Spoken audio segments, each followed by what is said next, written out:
This is the Grow My Clinic podcast by Clinic Mastery, where we help you deliver amazing client experiences to grow your clinic.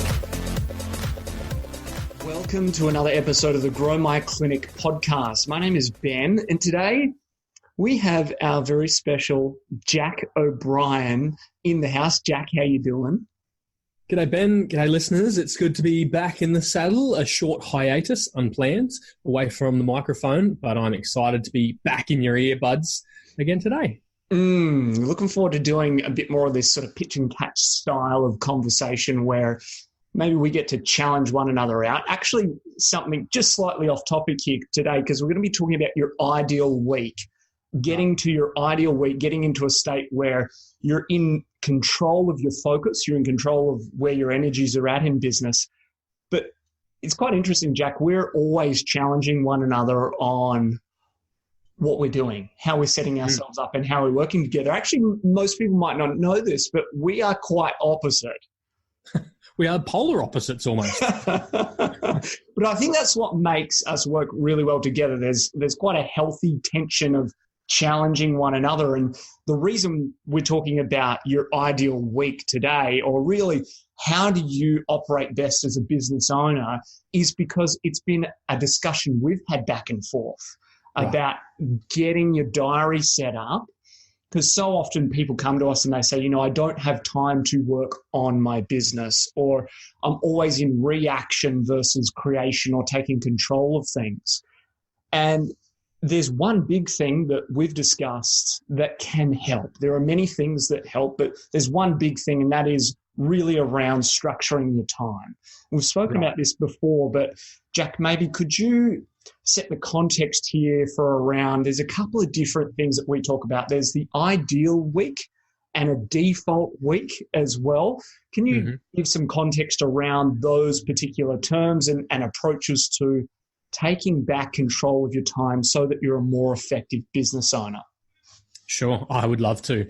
I love learning about time management, or effectively prioritizing what it is that you've got to do. So this is a real interest for me. I immersed myself at the start of this year, the start of 2019, reading 5 or 10 different books, different perspectives, authors that I wouldn't usually read, and authors that I have a natural bias or tendency towards. And so I've formulated all of these different perspectives and trying to find what works for me and optimizing for me. And the interesting part, Ben, is that it's a constant evolution.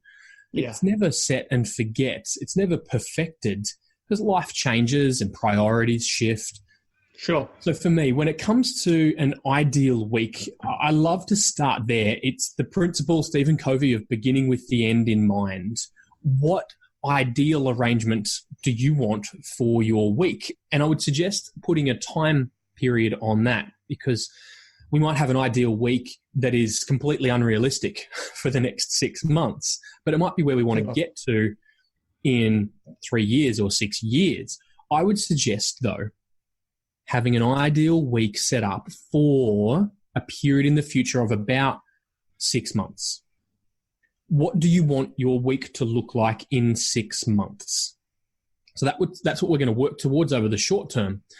However, we've got to be current, we've got to be present and practical. And so a default diary is what you can use to define how you currently spend your time and what subtle shifts you want to put in place to spend and prioritize your time from today or from next week. Yeah. So a couple of little principles that I like to use on this, and you can listen to iMoveU's podcast, go and find that in iTunes or Spotify, wherever you listen, around time blocking.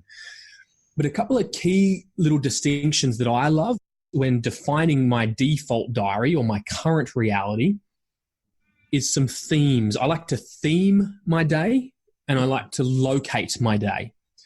What do I mean by those two, Ben? Theming for me is around having a key focus for a day.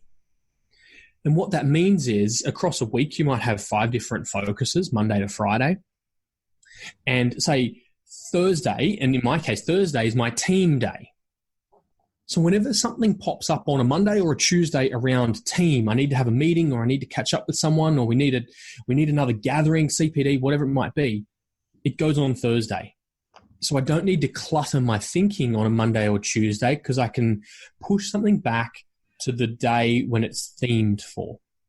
So an example might be for me, historically, what I've had in the past when I was full-time in my clinic, Monday was marketing. Tuesday was to-dos. It was the tasks, the get down and dirty, just churn through my Asana list. Wednesday was wages and therefore finances. Thursday was team and Friday was fun, which mostly included golf. Or ideally included golf or family. Friday was fun and family. Sure. And so those themes allowed me to delay or push back until when something popped up in its theme. The other thing is location. As a clinic owner, you have a little bit more control over where you can work from. And I would suggest that you may be as productive, if not more productive, when you're away from your clinic. Now, that might be working from home, working from a cafe. There are times in your diary when you have to be at the clinic, aka when you're consulting. But there might be other times, like on Wednesday for wages and finances, you don't need to be physically present. And so set your default diary up in a way that allows you to be most productive on the themes and locations that work for you. Ben, does that make sense around ideal weeks and default diaries? Absolutely. And so then when you're closing the gap between like, this is my week right now, this is my ideal week in 6 months from now, it's quite interesting.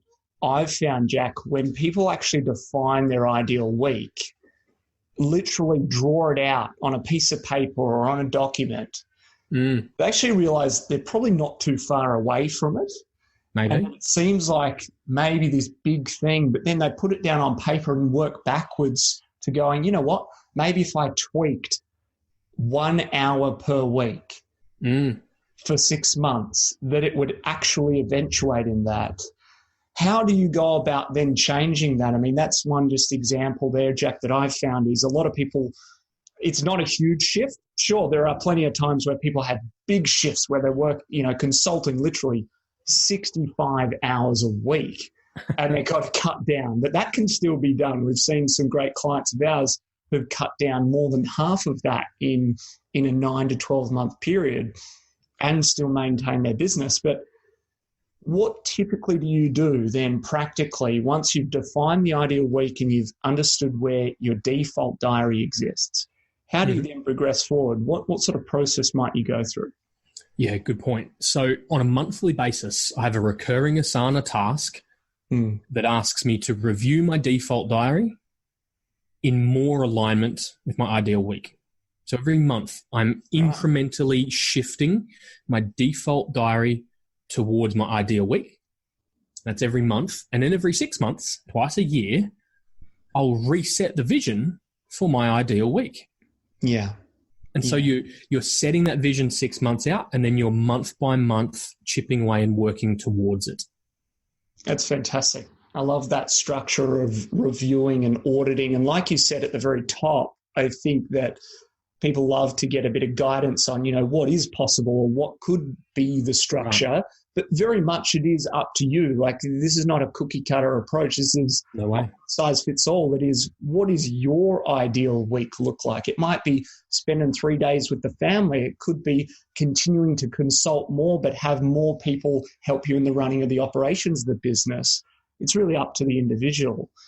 It is, absolutely. And, your ideal week will shift quite significantly. I know there's been times where I worked, and this was always in agreement with my spouse. That's the underlying principle, that if there's not agreement on this, you're setting yourself up for massive challenge. There'd be times when my ideal week was working 15 hours a day, 4 days in a row, in order to allow me to have a Friday off, for example. And then there were seasons that would shift to more of a 6 hour day, 5 days a week, because that's what worked for kids and sharp times and consulting. And so it shifts and changes, ebbs and flows with the different priorities of life.